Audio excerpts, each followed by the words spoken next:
From New York City, the makers of Clippercraft Clothes for Men and 1,036 leading retail stores from coast to coast present the world's most famous detective, Sherlock Holmes.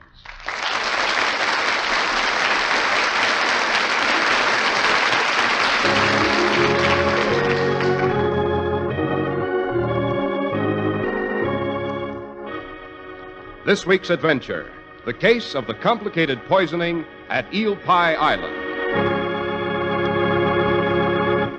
Well, here it is, time for our weekly visit to Dr. Watson, but hello, his study's empty. Say, don't tell us the good doctor has forgotten his appointment. Certainly not. I'm out here on the terrace. Oh, yes, now we see him on the other side of the French door, stretched out in that deck chair. Come on out. Thank you. There's another for you, Mr. Harris. Make yourself comfortable, and I'll divide a very superior sunset with you. Fair enough, Doctor. Hello, what's this you've got on? Joseph's coat of many colors certainly couldn't rival that one, Doctor. Don't tell me that's one of Clippercraft's new sport jackets. Well, no. This is what we called a blazer in my younger days. Oh, yes. The sort of outfit Holmes and I used to wear punting on the Thames. As a matter of fact, my wife was going through an old trunk and ran across it the other day. Puts me in mind of the adventure of the poisoning at Eel Pie Island. A case at once violent and diabolically complicated. Yes, having decided to tell that story this afternoon, I appropriately donned the old blazer for the occasion, don't you know? Well, what does Mrs. Watson think of it? Oh, she's threatened to leave me if I step off the premises in it. I see what she means, Doctor. It is a bit, shall we say, spectacular? Oh, that's the trouble with the rising generation, Mr. Harris. No individuality. No dash, no style. How do you expect to impress the young ladies of your acquaintance on summer picnics or beach parties and boating expeditions? Well, by wearing Clippercraft sport coats, of course, Dr. Watson. Yes, I seem to have led with my chin that time. Oh, not at all. Just you take Mrs. Watson along when you go down to look at the new Clippercraft tropical suits and sport jackets. She'll be pleased to take you anywhere in any of them, I'll bet you. And she'll be doubly pleased because they won't knock holes in the family budget either. The man who insists on Clippercraft clothes says goodbye to high prices insofar as his clothing budget is concerned, for Clippercraft clothes have never been anything but high in quality and low in price. And that goes for today, too, despite rising costs of materials and manufacturing. But great values like Clippercraft's would not be possible without the famous Clippercraft plan. The plan's the reason you can buy high-quality Clippercraft suits for only $40 to $47.50. Find tropicals for summer wear for only $33.75 to $40, and smart sport jackets for only $26.50. Yes, the great Clippercraft plan that concentrates the buying power of 1,036 of the nation's finest stores from coast to coast provides steady year-round operation, reduces manufacturing and distribution costs, and delivers the savings to you. Now, for your own sake, we urge that you compare Clippercraft with clothes selling for many dollars more. See your Clippercraft dealer tomorrow.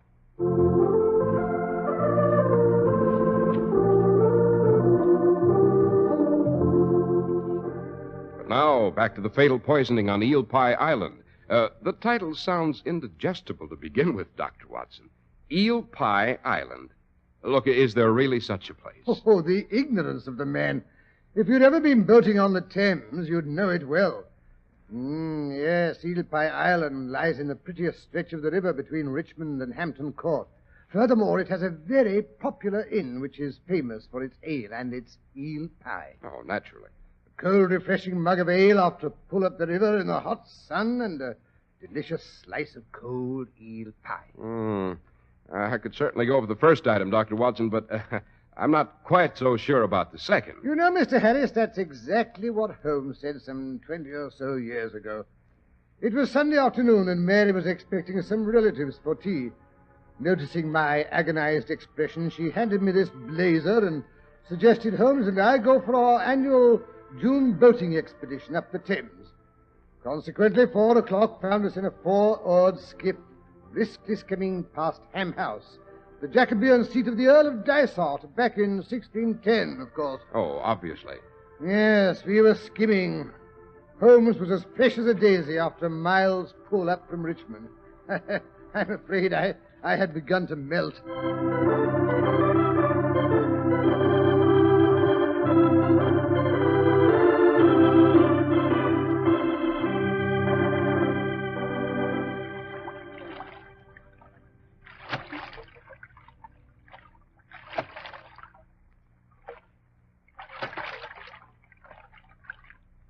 Stroke.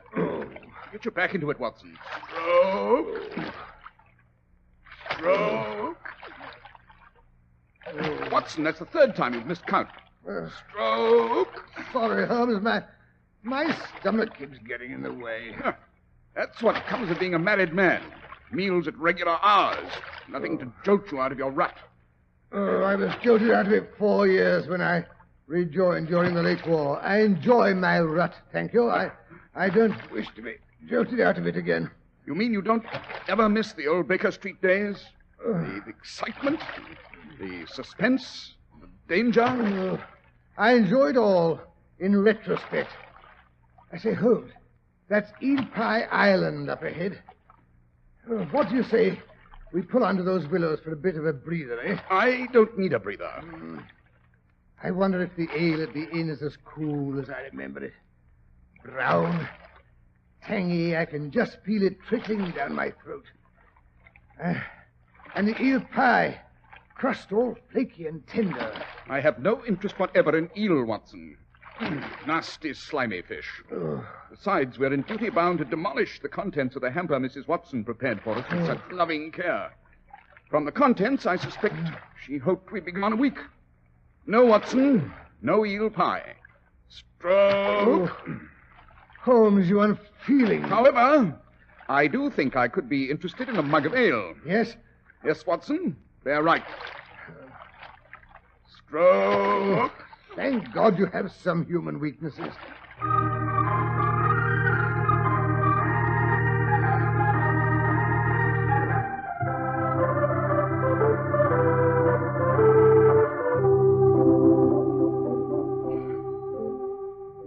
There we are, all tied up in shipshape.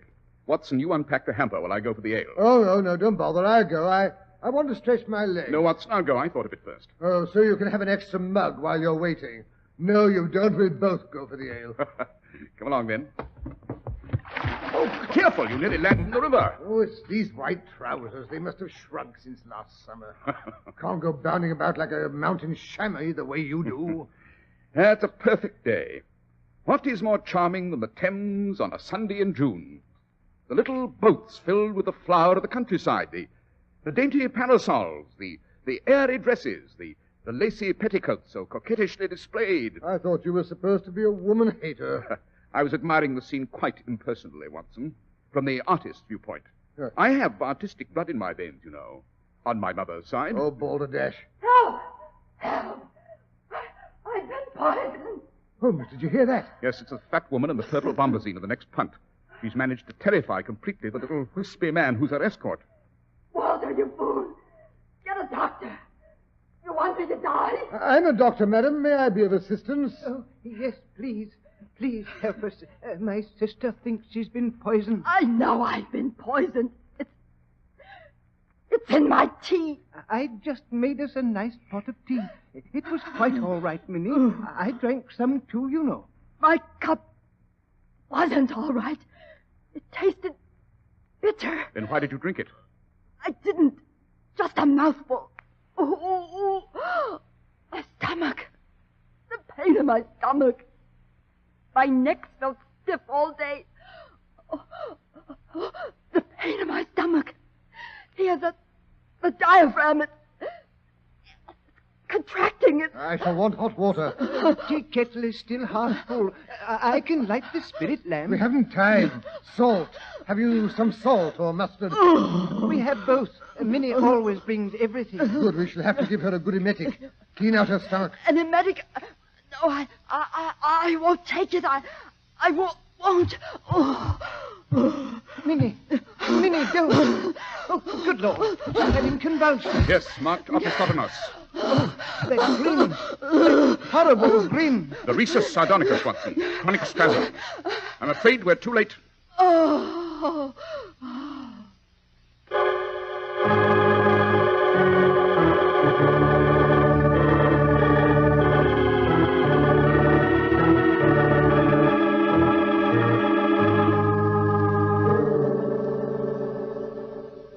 Oh, dear. I do wish the police or the coroner would get here. It seems so awful to leave poor Minnie stretched out in the boat. Oh, with that dreadful grin on her poor dead face. If only she hadn't suffered so before she died. She was very fortunate, Mr. Weatherby. Walter Weatherby. Minnie was my sister. Miss Weatherby was very fortunate, Mr. Weatherby. She died remarkably fast, all things considered. If she'd been a younger, stronger woman, death might have been delayed for hours, even days. I take it she had high blood pressure and a weak heart. Yes, sir. And diabetes, too. We all have it in our family. That is, all but Robert. Oh? Thank heaven she went quickly. I can't bear to see anyone suffer. I can't even bear to kill a fly. The only reason I keep that vermin killer in the potting shed is because the nasty things have been destroying my tulip bulbs, don't you know? Oh, so that's where the strychnine came from. What strychnine? The strychnine that made your sister's cup of tea taste so bitter. Of course, Holmes. That's what brought on those convulsions. Strychnine. They're quite typical. Were they, Watson? But of course, the gasping for breath, the protruding eyeballs, the rigidity and convulsions. But there couldn't have been any strychnine in the tea. I drank 4 cups myself. Tell me, Mr. Weatherby, did your sister have anything in her tea that you didn't share? Cream? A drop of rum? Bit of mint? No, nothing like that. We both took it weak with a lot of milk. Oh, Minnie did have strychnine, of course. That is saccharine, I should say. I prefer to go without sweetening myself. We aren't allowed sugar, you know, because of the diabetes. Saccharine, of course. She carried the pills in a box, a reticule? Oh, no, sir. She had a plain paper envelope. Here it is on the floor of the punt. Don't touch it. Don't touch it, I say. Oh, no, sir. Not if you say not. Hand it to me, Watson, with your handkerchief. Very well, Holmes. Empty. She used up all the pills, I guess. No wonder she had 6 cups of tea. Minnie did enjoy her afternoon tea. She did enjoy all her meals. Poor Minnie. Holmes, how do you account for the fact that the 5 previous cups were drunk without complications? Probably because only the 6th saccharine pill was poisonous and bitter. The shock of finding it poisoned, you know, to a woman with her heart, that certainly helped to bring on the convulsions. It was undoubtedly pure accident that pill was saved to the last. You say your sister suffered from diabetes, Mr. Weatherby. She doesn't look it. Oh, that's because my brother Robert took such good care of her, of all of us. He gives us injections of that new drug, insulin. They discovered it last year. It does wonders for people with diabetes, Mr. Holmes. My brother's been lecturing on it at all the medical schools all over England. By Jove, of course your brother must be the famous Dr. Robert Weatherby. Obviously, Watson. Tell me, Mr. Weatherby, how long have you and your sister suffered from diabetes? Oh, only about 4 months. My other sister, Nellie, had it too. She died 2 months ago. Oh, dear, poor Nellie. She was really my favorite, you know. Too far gone for the insulin to do much good, I suppose. Oh, no, sir. We none of us had any symptoms of diabetes before last year. I did have my dizzy spells, of course, but we never thought it was anything like that. Oh, no. Thank heaven insulin was discovered in time for us. Not that it seems to have saved Minnie, or Nellie either. But surely you must realize that your sister didn't die of a diabetic seizure, Mr. Weatherby. Oh, no. Minnie went the same way as Nellie went, of poison. Only I didn't do it. You must believe me. I didn't do it. I say, Holmes, here comes a boat. It's turning in here. Yes. It's the police launch. Oh, thank heaven for that. I thought they'd never get here. Hello there! Is this where there's been a murder? Well, if it isn't our old friend, the bellowing beagle of Scotland Yard, Inspector Lestrade himself.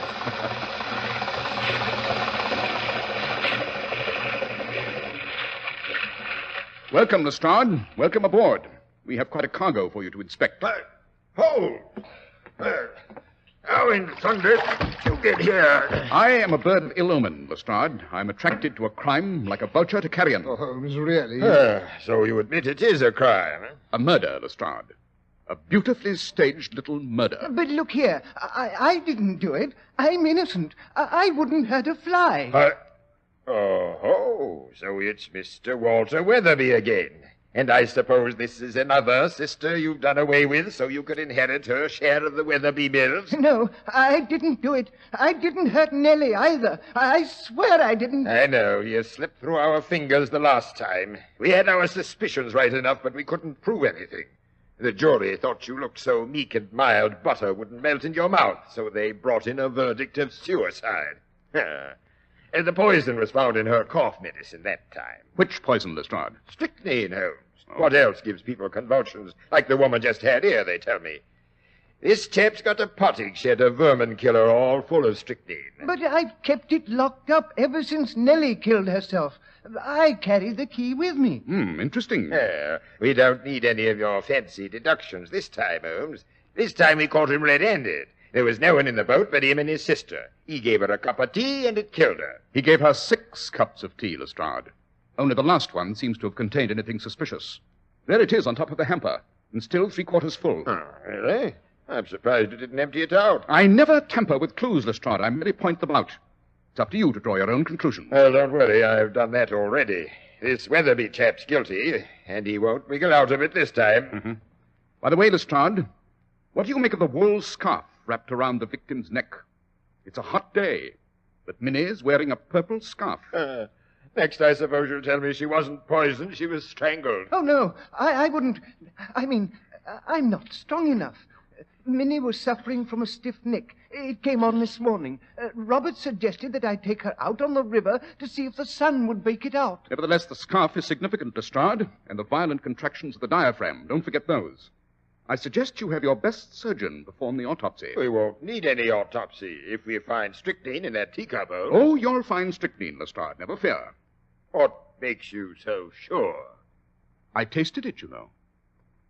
I tasted it.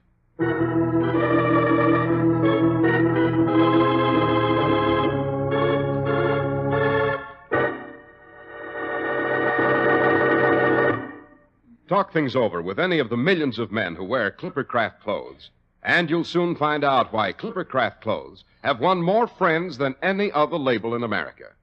Well-dressed men are loyal to Clippercraft because Clippercraft is loyal to them. Clippercraft is devoted to just one thing, giving you the best clothing value in America. Through the famous Clippercraft plan, you get the benefit of tremendous savings made by concentrating the buying power of 1,036 of the nation's finest stores from coast to coast. Locally owned, independent stores. Stores you can trust. It's the biggest idea that ever hit the clothing industry and eased your clothing budget.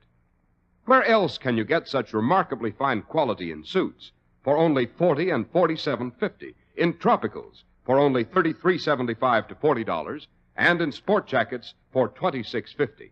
The answer is nowhere else, except in the fine stores everywhere that feature the Clippercraft label. That's why men who know insist on Clippercraft clothes. So be sure to visit the Clippercraft store in your city. These leading stores in the metropolitan area are proud to add their names to Clippercraft in your suits, sport jackets, and tropicals. In Manhattan, John Wanamaker Men's Stores, Broadway at 8th and 67 Liberty Street. Saks 34th, Broadway at 34th. In Brooklyn, Abraham and Strauss. In Newark, New Jersey, Boulevard Men's Shop, Kresge Newark. And in Jamaica, the B&B Clothes Shop, 16408 Jamaica Avenue.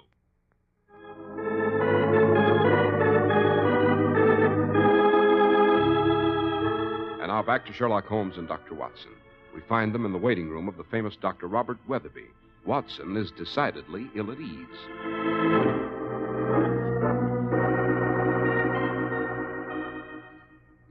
Holmes, I don't know why you insisted on coming here. To present our condolences, of course.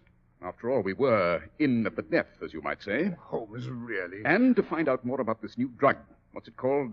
Oh, yes, insulin. Yes, I might have known it was your insatiable thirst for information that brought you, not your humane instincts. Of all the cold-blooded... Shh, quiet, Watson. Someone's coming. Mr. Holmes and Dr. Watson. Quite. The doctor will see you now. Step this way, please. Oh, thank you. After you, Holmes. This was your idea. Well, well, Mr. Sherlock Holmes. This is indeed an honor. I'm indeed grateful for your efforts on my poor sister's behalf. My colleague, Dr. Watson, was the physician on the case, Dr. Weatherby. That is, everything possible was done, you understand. I can't begin to express my regrets. Oh, please don't blame yourself, Doctor. I couldn't have done more for her myself, I'm sure. An overdose of strychnine is so violent and so sudden, don't you know? Then the autopsy showed strychnine. There was no autopsy necessary, Mr. Holmes. The contents of the teacup proved the case. And then, of course, when my brother confessed... Confessed? Yes. It seems he had one of his dizzy spells while my sister was drinking her tea and lay down in the boat for a moment. He must have been unconscious for several moments. At least he doesn't seem to remember what happened during that length of time. Of course, a trance. Somnambulistic. He must have administered the poison while in a semi-conscious condition. Yes, poor Walter. I've always known he subconsciously resented both his sisters. They were so big and robust. Walter was always rather frail. I suppose I should have had him committed after Nellie's death, but, well, somehow I couldn't persuade myself that he was really dangerous. I see. Would it shock you very much, Dr. Weatherby, if I were to assure you that your brother did not kill either of his sisters? But, Mr. Holmes, the evidence. The death struggle indicated strychnine. Now, strychnine was found in the teacup. He was the only person with her all afternoon. And then his confession. You can't get around that. I imagine your brother Walter takes rather easily to any form of suggestion, Dr. Weatherby. With your permission, I should like to have a talk with him. He's in Bow Street Jail, I understand. That's correct, Mr. Holmes. But I'm afraid you must postpone your interview until later in the day, when he's had time to recover from his insulin injection. He's already had it? No. As a matter of fact, I was just about to go around to the jail and give it to him. Splendid. We'll go with you. Dr. Watson is particularly anxious to learn this new technique of administering insulin. Holmes, really not. Some other time I shall be delighted. But what better time than the present? We promise not to discuss your sister's murder, Dr. Weatherby. But I understand... Well, that is, Scotland Yard is in charge of the case. Would they permit interference? Scotland Yard has learned it's always wise to allow me to interfere, Dr. Weatherby. It so frequently saves them from making fools of themselves.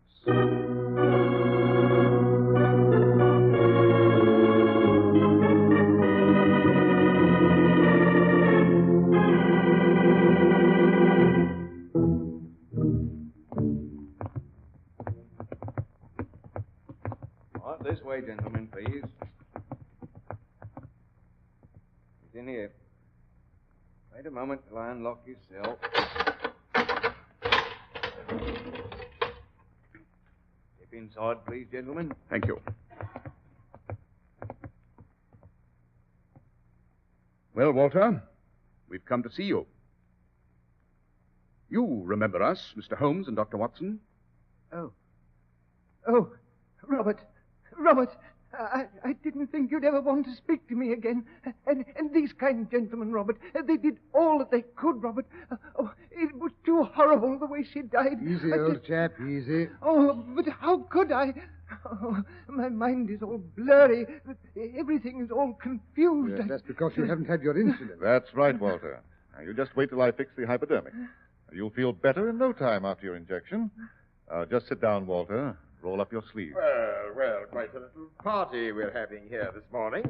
They told me you'd crashed in again, Holmes. Morning, Lestrade. Well, if it's against the regulations, Inspector Lestrade, I mean, it was his idea, not mine. He assured me... Quite all right, Dr. Weatherby. Scotland Yard grumbles a good deal about Sherlock Holmes's interference, but we found out it's sometimes a good idea to let him rave. Many thanks, Lestrade. As a matter of fact, you came just in time. We are about to witness a very interesting demonstration.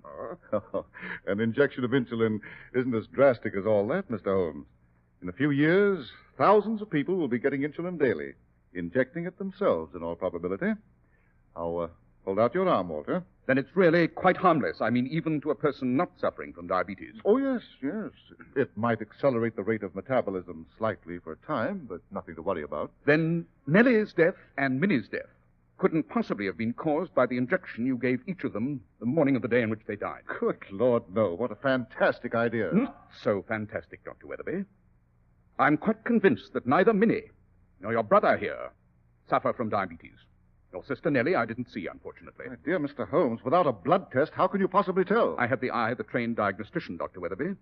The tone of the skin was too healthy, particularly in Minnie's case. No. I suggest you were giving your brother and sister injections for a much more sinister reason, Doctor. But that's preposterous. Even if they proved not to be diabetic, insulin injections wouldn't harm them. I grant you all but the final injections were harmless, Doctor. Nonsense.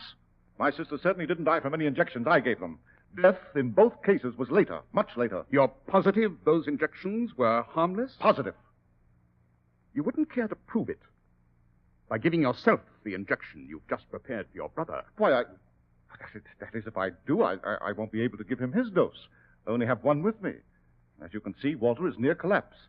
I won't be responsible if he doesn't get his insulin. I prepared for that emergency, and Dr. Watson has brought along a small amount of the drug. I'm sure it'll suffice. Well, this is really too ridiculous. Well, now, I'm not so sure.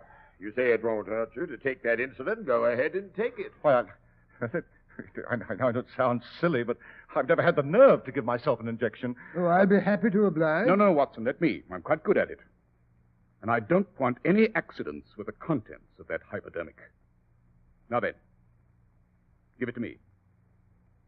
Give it to me, I say. No, you can't make me. You can't. Stand back. Don't anyone touch that broken hypodermic or the fluid it contained. Good Lord. Why not? Unless I'm very much mistaken. It's a particularly deadly culture of tetanus bacteria. I'll just take a sample. Carefully. Between these glass slides. Now, Lestrade, if you'll tell the guard to bring the strongest carbolic acid he can find, I'd say we'll have this case just about washed up.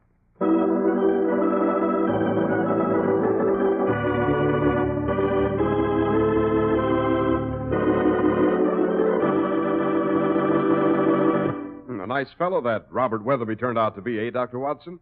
But look, why the strychnine in the first sister's cough medicine and the second sister's teacup? Because the symptoms of tetanus poisoning and strychnine poisoning are so remarkably similar. Tetanus takes much longer, of course, to develop. Robert could be sure of being at a safe distance when the death occurred. Diabolical, I'd say. Yes. Holmes suspected tetanus when he heard of Minnie's stiff neck and noticed the contraction of the solar plexus. Those symptoms do not occur in strychnine poisoning.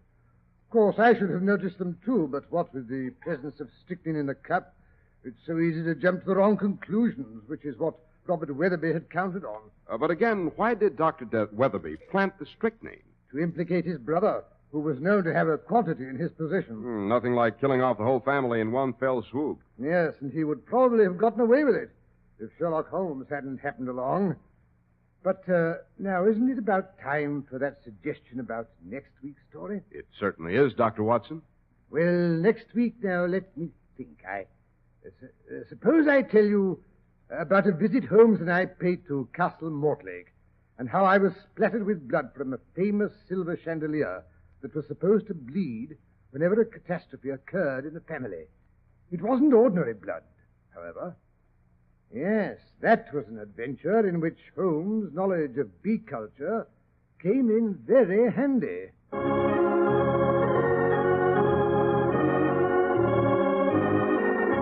The makers of Clippercraft clothes and 1,036 leading stores from coast to coast have brought you another in the new series of broadcasts featuring the world's most famous detective, Sherlock Holmes.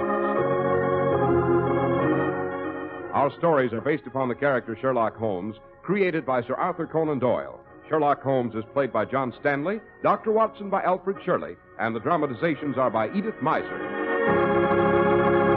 Sherlock Holmes is produced and directed by Basil Lochran. Special music by Albert Berman. If you don't know your Clippercraft dealer, write Clippercraft, 200 Fifth Avenue, New York City. Be sure to listen next week to Sherlock Holmes in The Case of the Bleeding Chandelier. This is Cy Harris speaking for Clippercraft Clothes. This is the Mutual Broadcasting System.